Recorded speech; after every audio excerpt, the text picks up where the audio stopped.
जो खो गया उसके लिए रोया नहीं करते, जो पा लिया उसे खोया नहीं करते। जो खो गया उसके लिए रोया नहीं करते, जो पा लिया उसे खोया नहीं करते। उनके ही सितारे चमकते हैं, जो मजबूरियों का रोना रोया नहीं करते। उनके ही सितारे चमकते हैं, जो मजबूरियों का रोना रोया नहीं करते। हेलो दोस्तों, एक बार फिर आप सभी का स्वागत है आपके अपने YouTube channel learn with KD पर। दोस्तों, आज की इस वीडियो में बात करेंगे एनसीईआरटी इकोनॉमिक्स बुक के बहुत ही महत्वपूर्ण चैप्टर प्रतिभूति बाजार एवं बीमा के बारे में। दोस्तों, बहुत ही महत्वपूर्ण टॉपिक है, तो आइए बिना देरी के बढ़ते हैं अपने पहले प्रश्न की ओर। हमारा पहला प्रश्न है, पूंजी बाजार फाइनेंस मार्केट किससे संबंधित है? सही जवाब होगा ऑप्शन बी, शेयर बाजार से। दोस्तों, पूंजी बाजार मुख्य रूप से प्रतिभूतियों इक्विटीज से संबंधित बाजार है, जहां सरकार के साथ साथ निजी संगठन कंपनियां दीर्घकालीन ऋण एकत्रित कर सकते हैं। पूंजी बाजार के अंतर्गत बॉन्ड बाजार एवं शेयर बाजार दोनों शामिल किए जाते हैं। सेबी प्रतिभूति और वित्त का नियामक बोर्ड है। इसकी स्थापना वर्ष 1988 में की गई थी तथा इसे वैधानिकता 12 अप्रैल 1992 को प्राप्त हुई। बढ़ते हैं अगले प्रश्न की ओर। एक अल्पकालीन सरकारी प्रतिभूति पत्र वो कहलाता है? दोस्तों, सही जवाब होगा कौन सा? Treasury bill. दोस्तों, एक अल्पकालीन सरकारी प्रतिभूति पत्र कहलाता है ट्रेजरी बिल। अल्पकालीन धन का लेन देन मुद्रा बाजार से संबंधित है, जो 1 वर्ष की समयावधि के लिए किया जाता है। ट्रेजरी बिल भारतीय रिजर्व बैंक द्वारा निर्गमित अल्पकालीन मुद्रा बाजार प्रपत्र होते हैं। इन्हें 91 दिन, 182 दिन या 364 दिनों की आधार अवधि के लिए निर्गमित किया जाता है। दोस्तों, ट्रेजरी बिल को 91 दिन, 182 या 364 दिनों की आधार अवधि के लिए निर्गमित किया जाता है। ट्रेजरी बिल भारत में सर्वप्रथम वर्ष 1917 से जारी किया गया था। केंद्र सरकार उधारी के लिए राजकोषीय बिल के साथ साथ बॉन्ड, डेटेड सिक्योरिटी भी जारी करती है। केंद्र सरकार इन ऋण उपकरणों को रिजर्व बैंक के माध्यम से जारी करती है। हमारा अगला प्रश्न है, शेयर बाजार के संदर्भ में आईपीओ का पूर्ण रूप क्या है? तो सही जवाब होगा ऑप्शन सी, आरंभिक सार्वजनिक प्रस्ताव। दोस्तों, आईपीओ का पूर्ण रूप आरंभिक सार्वजनिक प्रस्ताव इनिशियल पब्लिक ऑफरिंग है। यह एक ऐसी प्रक्रिया है जिसके द्वारा एक निजी कंपनी अपने शेयरों की बिक्री आम जनता को सार्वजनिक रूप से कर सकती है। यह एक नई युवा कंपनी या एक पुरानी कंपनी हो सकती है। आईपीओ के द्वारा ही किसी कंपनी के शेयर पहली बार जनता के समक्ष विक्रय हेतु प्रस्तावित किए जाते हैं। दोस्तों, वीडियो को लाइक करें, शेयर करें और कमेंट बॉक्स में ज़रूर बताएं कि वीडियो आपको कैसी लगी। हमारा अगला प्रश्न है, नए पूंजी निर्गम में रखे जाते हैं? तो दोस्तों, सही जवाब होगा ऑप्शन सी, प्राथमिक बाजार। दोस्तों, नए पूंजी निर्गम में प्राथमिक बाजार रखे जाते हैं। प्राथमिक बाजार नई पूंजी या प्रतिभूतियों के निर्गम से संबंधित है। प्राथमिक बाजार में क्रेता तथा विक्रेता बिना किसी अवरोध के प्रत्यक्ष रूप से व्यापार करते हैं। ऐसी प्रतिभूतियां जो पहले उपलब्ध नहीं थी और निवेश उपकरण के रूप में जनता के समक्ष पहली बार प्रस्तुत की गई हैं, उनका लेन देन प्राथमिक बाजार में किया जाता है। द्वितीयक बाजार ओल्ड इशू मार्केट में पहले से जारी पूंजी का क्रय विक्रय किया जाता है। हमारा अगला प्रश्न है, निफ्टी संबंधित है? सही जवाब होगा option D, national stock exchange सूचकांक से। दोस्तों, निफ्टी नेशनल स्टॉक एक्सचेंज पर सूचीबद्ध 50 प्रमुख शेयरों का सूचकांक है, अर्थात निफ्टी में शीर्ष 50 कंपनियों के शेयर अंकित या सूचीबद्ध हैं। नेशनल स्टॉक एक्सचेंज का मुख्यालय भारत की आर्थिक राजधानी मुंबई में स्थित है। यह बाजार पूंजीकरण की दृष्टि से विश्व का 11वां सबसे बड़ा स्टॉक एक्सचेंज है। इसकी स्थापना वर्ष 1992 में हुई थी। निफ्टी भारत का पहला पूंजी सूचकांक है, जिसकी स्थापना वर्ष 1986 में की गई थी। बढ़ते हैं अगले प्रश्न की ओर। तेजड़िए बुल तथा मंदड़िए बियर किस वाणिज्यिक गतिविधि से संबंधित है? दोस्तों, प्रश्न बहुत ही महत्वपूर्ण है, एग्जाम में कई बार यहाँ से प्रश्न पूछा गया है। तो सही जवाब होगा ऑप्शन डी, शेयर बाजार। दोस्तों, तेजड़िया बुल तथा मंदड़िया बियर दोनों शब्द शेयर बाजार से संबंधित हैं। तेजड़िए को शेयर बाजार में शेयर कीमतों में वृद्धि की अपेक्षा होती है, जबकि मंदड़िए को बाजार में शेयर कीमतों में गिरावट की अपेक्षा होती है। हमारा अगला प्रश्न है, निम्नलिखित में से कौन सी साख निर्धारण एजेंसी क्रेडिट रेटिंग एजेंसी नहीं है? दोस्तों, ये प्रश्न भी कई बार एग्जाम में पूछा गया है। दोस्तों, बहुत ही महत्वपूर्ण प्रश्न है, कह रहा है कि कौन सी साख निर्धारण एजेंसी क्रेडिट रेटिंग एजेंसी नहीं है? सही जवाब होगा ऑप्शन डी, आईएफसीआई। दोस्तों, आईएफसीआई को छोड़कर शेष सभी साख निर्धारण एजेंसियां हैं, जबकि आईएफसीआई भारतीय औद्योगिक वित्त निगम भारत सरकार का शीर्ष आर्थिक विकास संस्थान है।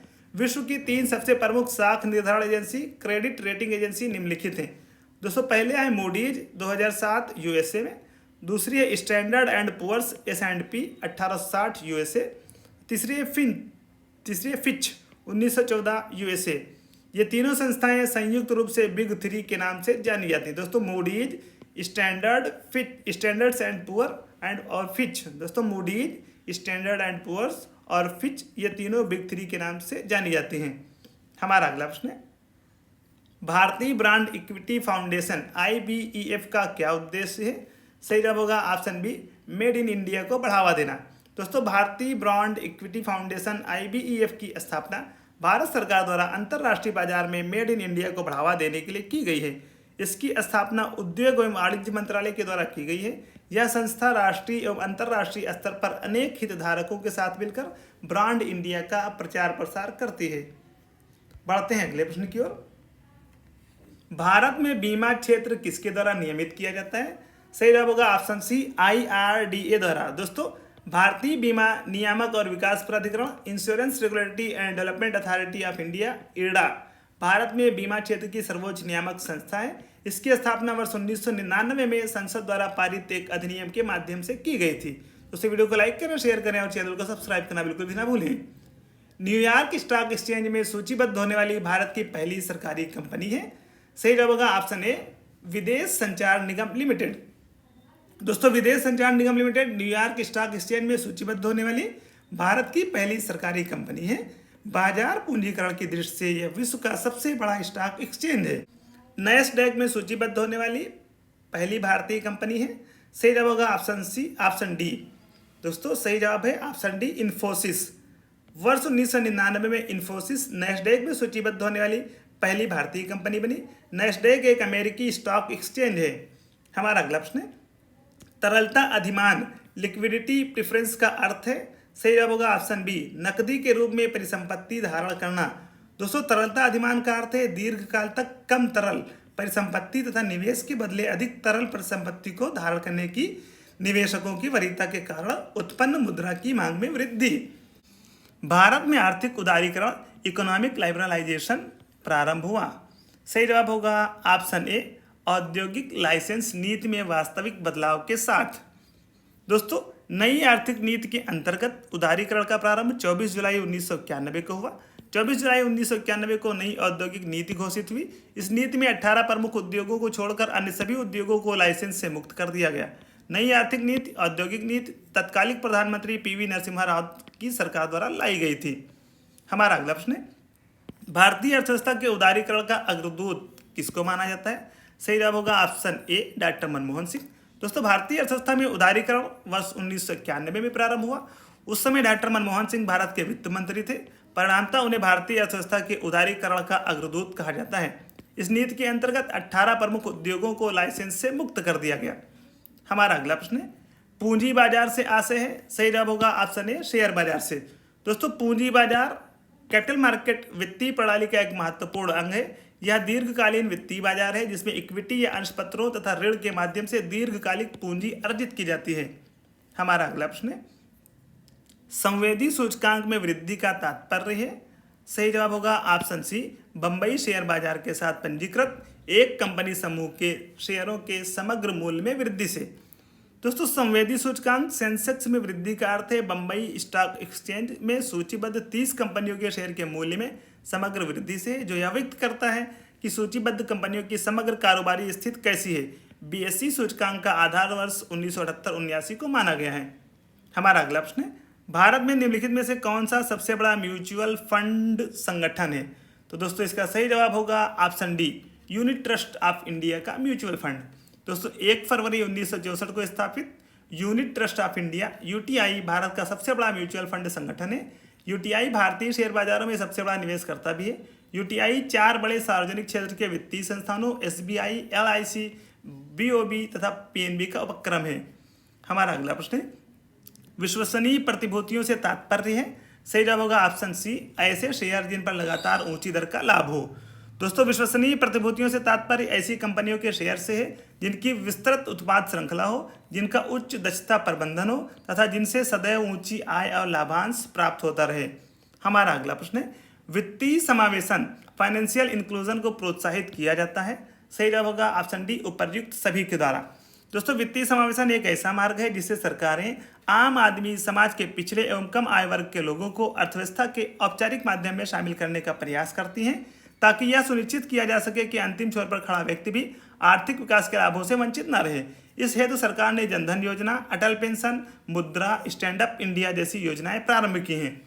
हमारा अगला प्रश्न है, जो कि इस टॉपिक का अंतिम प्रश्न है, कौन सी संस्था पूंजी बाजार का विनियमन करती है? सही जवाब होगा ऑप्शन सी, सेबी। दोस्तों, पूंजी बाजार भारतीय प्रतिभूति एवं विनिमय बोर्ड सेबी द्वारा विनियमित किया जाता है। सेबी की स्थापना 12 अप्रैल 1992 को सेबी अधिनियम द्वारा की गई। IRDA देश की शीर्षस्थ बीमा विनियामक संस्था है, जबकि रिजर्व बैंक देश का केंद्रीय बैंक है।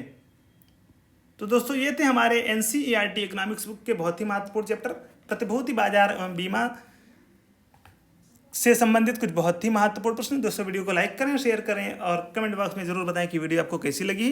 दोस्तों, डिस्क्रिप्शन में जाएं, वहाँ पे चैनल की सारी प्लेलिस्ट दी गई हैं। दोस्तों, सारी वीडियोस को देखें, वो सारी वीडियोस आपकी आगामी परीक्षाओं के लिए बहुत ही महत्वपूर्ण साबित होंगी। दोस्तों, आज के इस वीडियो में बस इतना ही। जल्दी आपसे मुलाकात होगी एक नई वीडियो के साथ। धन्यवाद।